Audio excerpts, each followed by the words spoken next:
Hi hello నమస్తే ఆదాబ్ ఎలా ఉన్నారండి? ఇప్పుడే గుంటూరు కారం మూవీ చూసి వచ్చాం. ఫ్యామిలీ మెంబర్స్తో చూడగలిగే సినిమా మొత్తం మహేష్ బాబు గారిని కంటి నిండా చూసుకోవచ్చు. వన్ టైం వాచ్ అండి. రేటింగ్ వచ్చేసి 3/5 ఇవ్వచ్చు.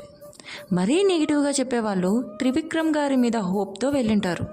బట్ ఇక్కడ sir only Mahesh Babu new లుక్ని మనకి పరిచయం చేయడం కోసమే తీశారనిపిస్తుంది. బాగా తెలిసిన స్టోరీలా అని అనిపిస్తుంది, కానీ కొత్తగా ప్రజెంట్ చేశారు. యాజ్ యూజువల్ నెగిటివ్ టు పాజిటివ్గా వచ్చేస్తుంటుంది స్టోరీ. ఇక శ్రీలీల విషయానికి వస్తే డ్యాన్స్ ఇరగదీసింది. మహేష్ సార్ ఓపెన్గా చెప్పేస్తారు కూడా, ఈమెకి తగ్గట్టు చేయడం కష్టం రా బాబు అని. బట్ మహేష్ బాబు గారిని మాస్ డ్యాన్స్లో చూడడము కన్నుల పండుగగా అనిపించింది నాకు మాత్రం. బాబు గారి ఏజ్ 48 లేదా 28 అర్థమే కాలేదండి. అంత హ్యాండ్సమ్